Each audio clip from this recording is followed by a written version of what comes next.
Hello guys and welcome here to another edition of Out of Turn 4. As we get going today, here's what we'll talk about. We're going to talk about F1 at Baku. I hope I pronounced that right. NASCAR at Mid Ohio and Sonoma. And we'll also talk some of the latest news this week in racing. Some of it's actually a little over a week old. But I completely forgot to discuss it last week. And then of course we'll make our picks for this upcoming weekend in racing. I expect next week's show will be a short one because there isn't much points racing going on this weekend.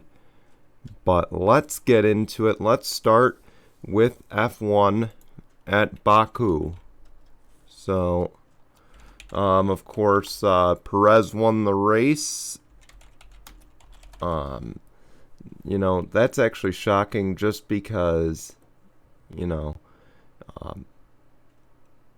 let's face it, he was not expected to win. And of course, it's been dominated this season by Verstappen and Lewis Hamilton. Both of them didn't even get points in this race. So it was a tough race if your name is Lewis Hamilton or Max Verstappen. I don't expect this as a long-term struggle. Those two teams usually are very quick to find out what's wrong, and plain simply, they both just said we didn't hit the mark, or at least Hamilton said we just didn't hit the mark.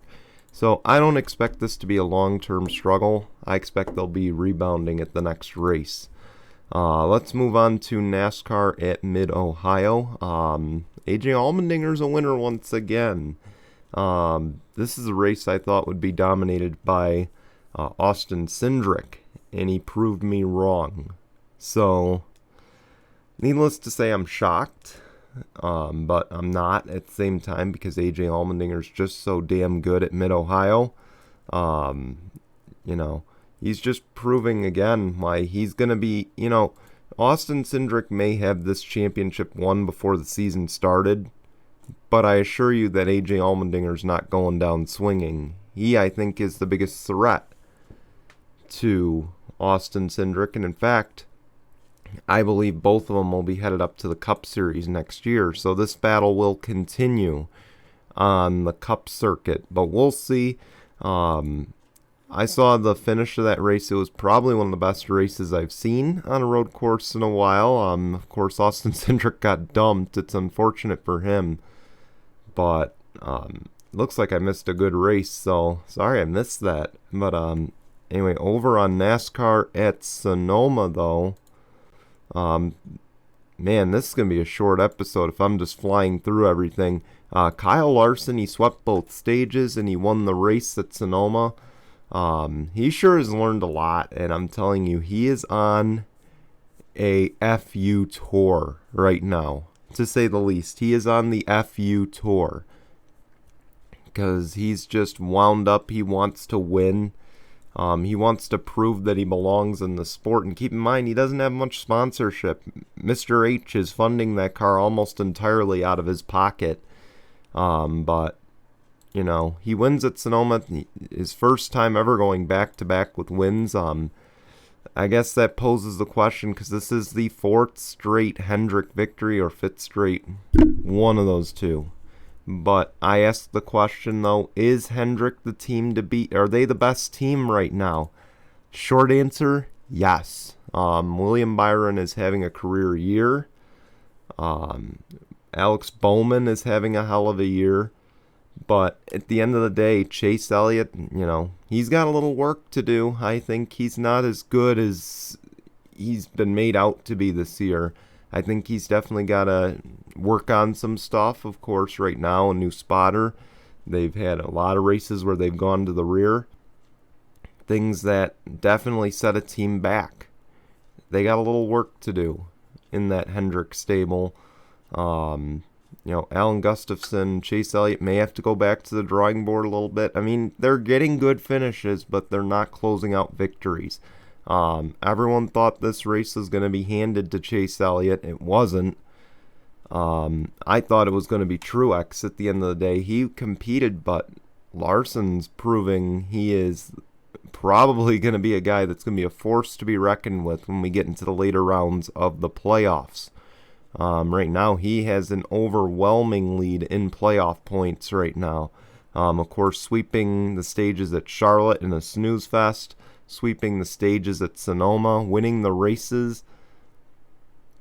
I just don't think anybody can beat Kyle Larson. I think Cliff Daniels is the best crew chief he's had. So,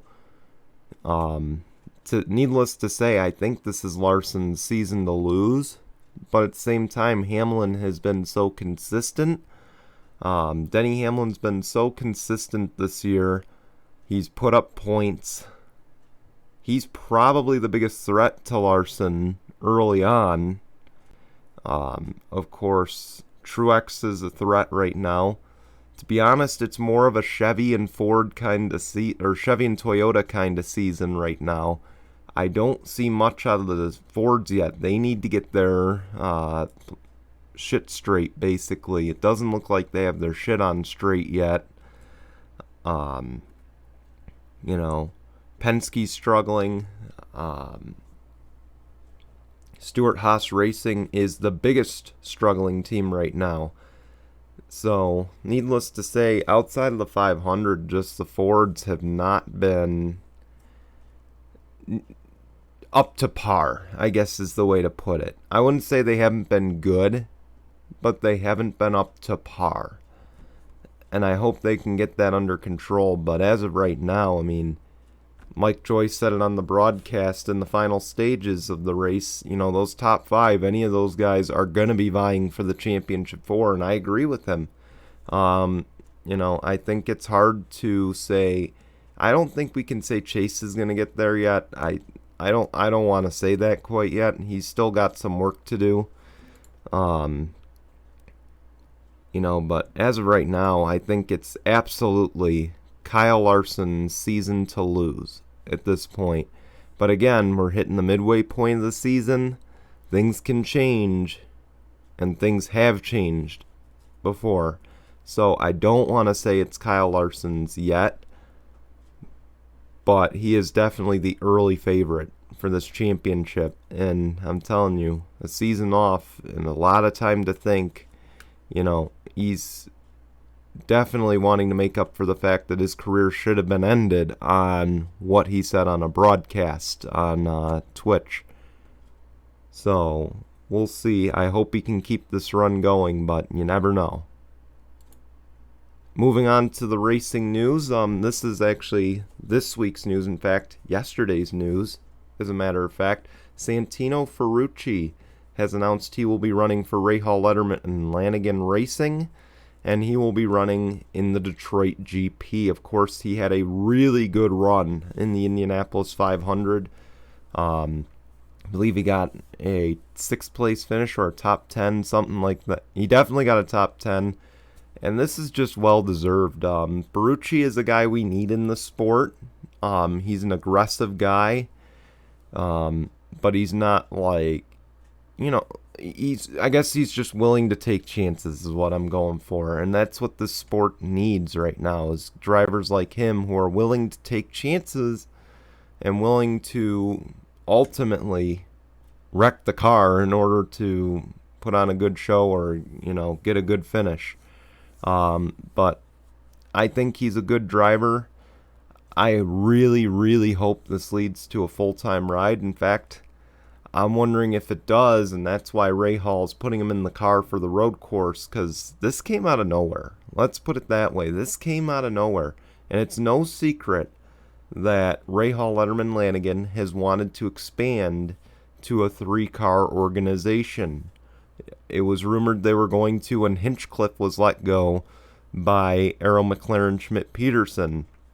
Because, of course, as you recall, James Hinchcliffe has a contract with Honda. McLaren has a terrible relationship with Honda. In fact, both sides don't like each other, so they had to go to Chevy. Needless to say, that was the plan initially, and then, of course, Hinchcliffe signed with Andretti Autosport and is now part of the Andretti Steinbrenner team. So, at the end of the day, I think Ferrucci is the best option for Rahal, Letterman, Lanigan. He's the driver who is proven at Dale Coyne with Vassar Sullivan. He's proven he can be competitive. He maybe needs to work a little bit more on his racecraft, but I think he's the right guy at the right place right now.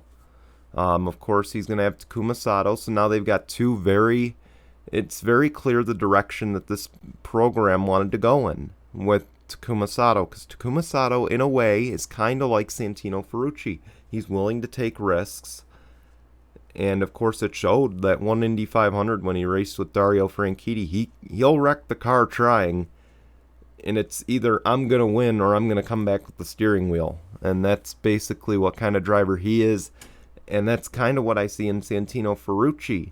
Now, I know he's had a tumultuous past, but I think he's the right guy, and I think he deserves that chance. And of course, I've met Santino Ferrucci twice. I think he's got a great personality. I think he's definitely good with the fans, very friendly, very well-rounded with the fans. My dad loves him. So needless to say, I think he's the right guy. So I sure hope that this is going to lead to a full-time opportunity. I don't think Takuma's going to retire. I don't think Graham Rahal's going to retire. So possibly in a third car, and I hope that is the case here. 2311 is the next on the rumor mill. Of course, this is last week's story that I completely forgot. I was half asleep when I was recording, so my apologies. I'm actually recording on Tuesday morning. It's hard to tell because there's really no sun. Well, actually, it's starting to come out. But 2311 will expand to 2 cars in 2022. Of course, Kurt Busch is the rumored driver right now. He's rumored to be leaving Chip Ganassi Racing to join 2311, either in the 32, the 45. I don't know what car number at this point. Don't matter to me what car number at this point. So with that said, of course, right now we got 37 teams that are racing full time. This is assuming none of those teams step aside, and I'm assuming none of them will. Maybe Rick Ware will downsize to 3 cars. I've heard that. So that would mean 36 full-time cars. So now you add Colleague Racing, so it's 37, 38. You've got 2311, so it's about 38, 39. Junior Motorsports is rumored, so 39, 40 full-time cars right now. So I think for starters, this means we got to get rid of this charter system. I've said for years I've been a complete, I've been completely against the charter system from the start. I think it's time for it to go. I mean, let's face it, we have a lot of new teams coming in. Colleague Racing is going to be a full-time team next year, confirmed. 2311 is going to be a 2-car team next year, confirmed. Maybe the Gaunts go full-time again. You can't rule that out. At the end of the day, there's going to be 41 full-time cars, possibly 40, assuming no teams shut down. It's going to be about 38 to 40 teams that are full-time. There's not enough charters for these teams. So, honestly, I'm just saying get rid of it at this point. At the end of the day, it's not helping the smaller team. I would love to see the financials from JTG Doherty. They have one team that's a chartered team. They have another that's not. I bet you they're not making half the money that 47 is making. And Ryan Preece is having a hell of a year, too. So, I've just been against it from the beginning. To me, of course, we don't know the full financials, but to me, it's just rich get richer, poor get poorer. And if you're not full-time, you're not getting jack. So, honestly, I say just get rid of the charter system at this point. It's going to be a dogfight anyway this offseason to get a charter. And if not, you're probably going to miss the Daytona 500 because I bet you there's going to be a lot more teams that are out there that are saying, man, I want to go full time, or man, I want to run the 500 next year. Man, I want to run with this new next-gen car. Again, some point you just got to say it's time to get rid of the system. Let's go back to owner points. And to be fair, I think that's the truly fair way to determine who makes the field is owner points. Say like top 36 because I'm assuming next season we're going to go back to full qualifying and races and practices. Why not do this? Say the top 36, okay, whoever qualifies in the top 36 is locked in. Whoever is 37, 38, 39, 40th, they're going to be subject to owner points. At which point, if you do not have the owner points, you will not fill out those final 4 positions. Meaning, so like let's say Brad Keselowski qualifies 38th.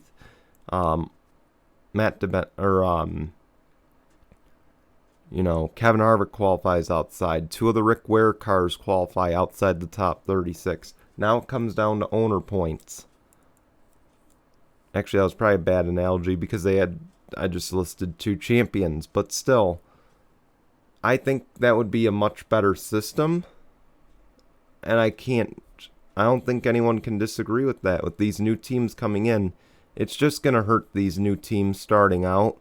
I know the costs are going to go a lot lower next year, but still, let's look into it. As far as Kurt Busch going to 2311, I completely skipped over that. My apologies. Kurt Busch is the right guy for that job. 100%. He's a guy, he's up there in age. He's in his NASCAR driver-wise, he's up there in age. But he's going to be able to provide valuable feedback to help the Denny Hamlin racing team grow and Michael Jordan racing team grow. I feel like he can offer the feedback that Bubba Wallace can't. And look at how Ross Chastain has done this year in the Cup Series. Of course, Ross is running very well on the road courses. He's done very well so far this season. A few DNFs, a few issues. He's not been consistent. But when he runs well, he runs well. Okay? That I think can be attributed to Kurt Busch because I definitely can tell Kurt Busch is being a team player with him. And of course, I think he can do the same for Bubba Wallace in the 23. I think he can help him be a top tier driver. I feel like he could help him showcase his true talent and also help that team, setup wise. Here's what you're doing right. Here's what you're doing wrong. Here's what you need to improve upon. That's what I think Kurt Busch can bring to this organization, and it's something they need. It's something they need.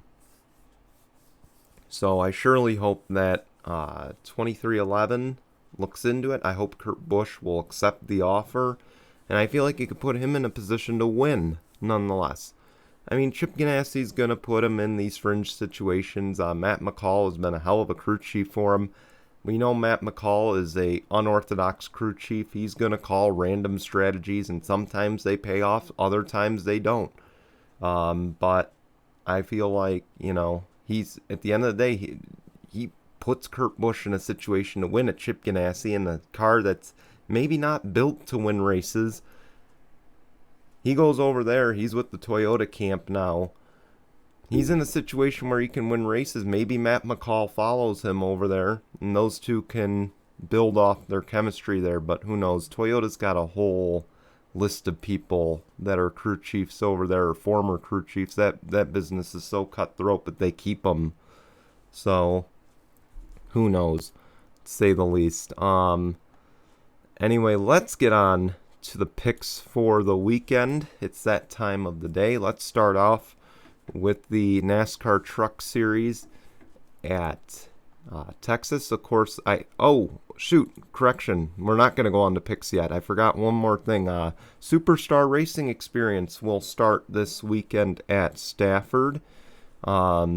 I'm so looking forward to this. I think it's going to be an incredible series. Also, the latest news from there, Tony Kanaan will miss 2 races, probably for Indy. I don't know exactly why, but Haley Deegan will fill in. And Haley Deegan's got a shot to win. She, of course, will run at Knoxville. That's my correction, but I think she's running 2 other races, too. She's going to be in a position to win some races. Okay, she's a hell of a dirt racer, Sure, she hasn't had the best truck season, but that's expected. She's a rookie, okay? Cut her a little break. But to say the least, this is going to put her in a position to win races. And, of course, it's going to come down to driver skill in that series. That's what I like the most about this, is you took the car out of it. I'm excited to see what happens. I don't have a prediction for that race, but I just hope for a good race, to say the least, over at Stafford. Anyway, now on to the picks. So let's start with the truck series. I'm going to go with Chase Elliott.